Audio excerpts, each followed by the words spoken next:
and welcome to the unboxing and detailed impressions of the THHifi character. So this company is an upcoming company, a hi-fi company that focuses more on mid-range price products. So the character and the face red, which I have yet to receive, is their first outing into the IM world. So here's the box. So we are presented with a couple of Chinese calligraphy at the background and the IM itself at the foreground. So it's printed in a more glossy finish. So I can translate what this all means. So, but it's a nice aesthetic for a packaging. So the back or bottom, we are presented with the specifications of the THHifi character. So you can take a closer look at its specs. So this is a 1DD and 1 balanced armature IEM. So at the other side, we are presented with the same type in the front cover, and at the other portion of the bottom is the same specifications but in English. Yeah, so this is a slip style cover. So if you slide this off, the main or the front packaging comes off, and we are presented with a very premium feeling, and it's actually a wooden box. It's not a faux wood, it's a true wood box. So it's a very nice presentation for a mid-range price IEM like this one. It's really nice.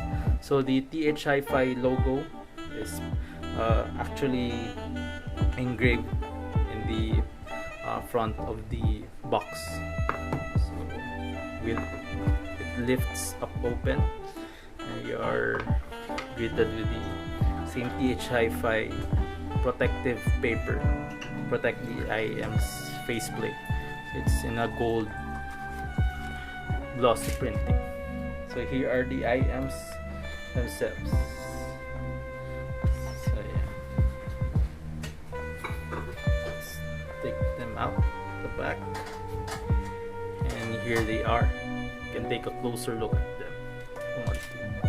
So there has been jokes around in our team over at Mobile Waterfall that this looks like a piece of meat. So yeah, piece of Wagyu meat. So it kind of looks like that. So this one is an aluminum material for the entirety of the IM, as far as I know. So it's a metal one, and it's in a gloss finish. So expect fingerprints all over it if you handle it much.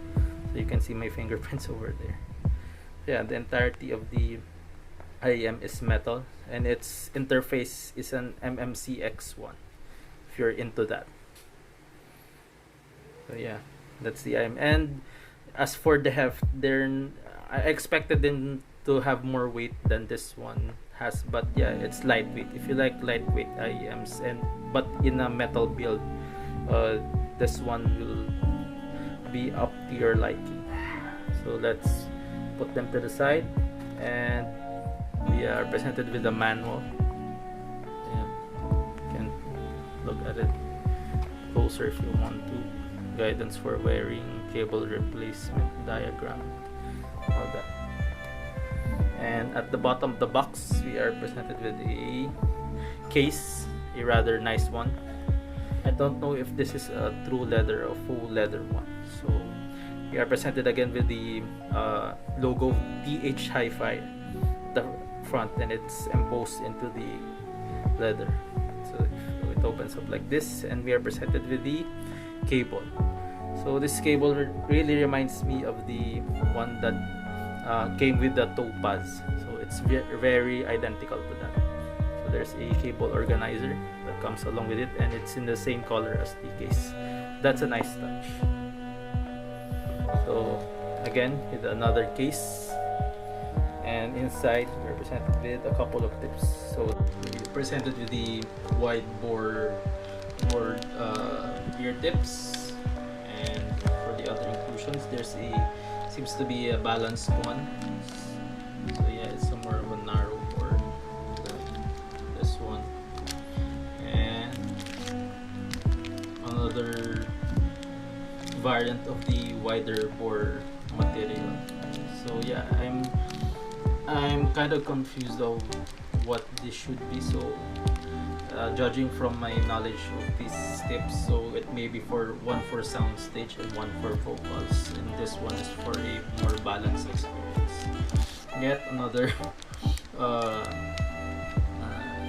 succession of ear tips. So this one seems to be, so I might be wrong, so these are the balanced ear tips because it has the narrowest. So I don't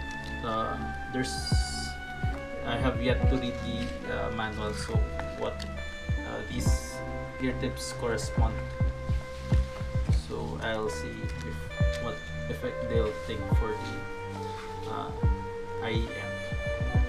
And lastly, we have a cleaning cover with a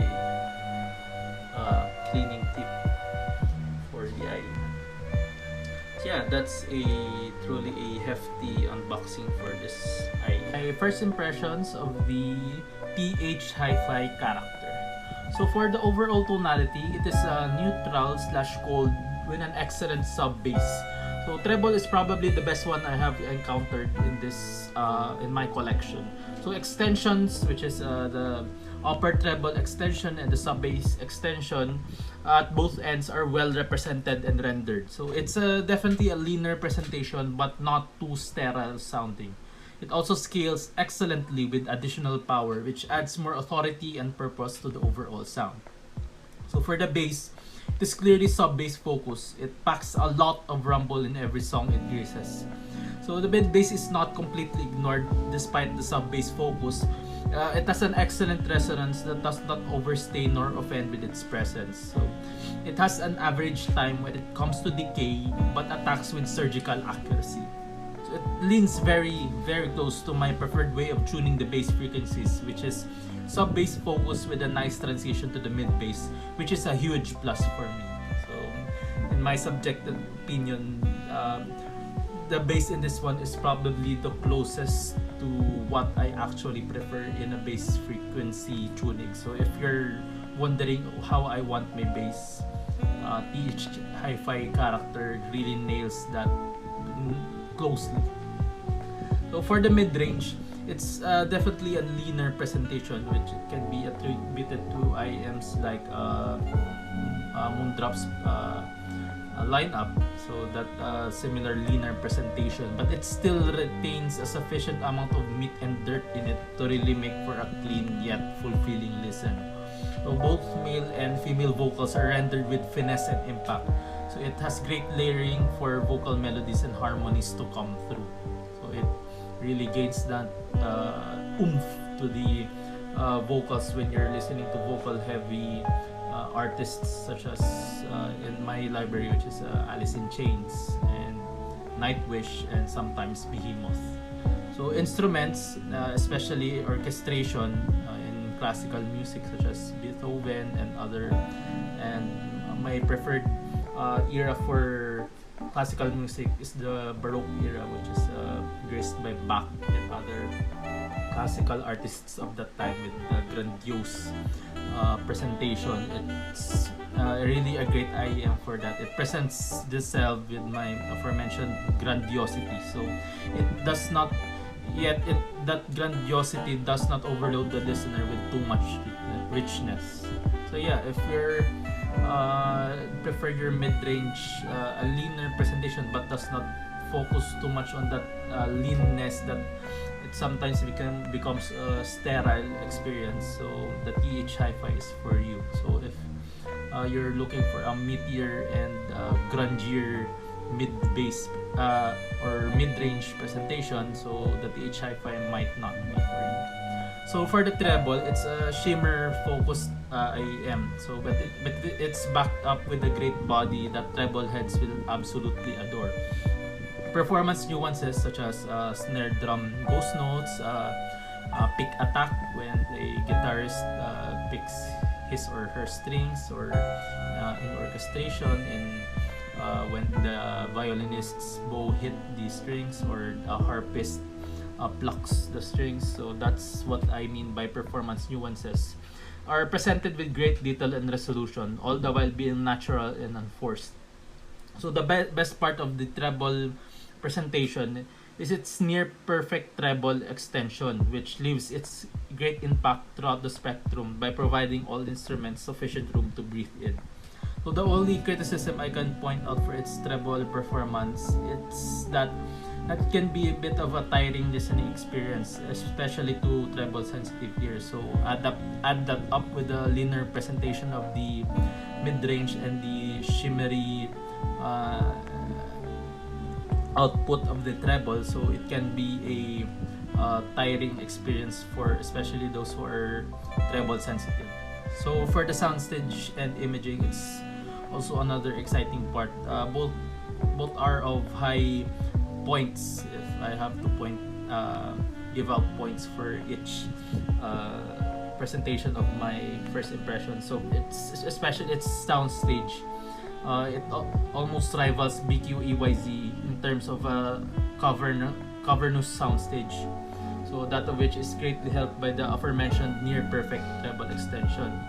So imaging is also nicely complemented by that treble extension. It has more room to breathe in, which equals to more precise imaging capabilities. So that's my first impressions of the THHifi character. So check out the upcoming full review on mobileaudiophile.com. So that's all. Bye guys, and Goji out.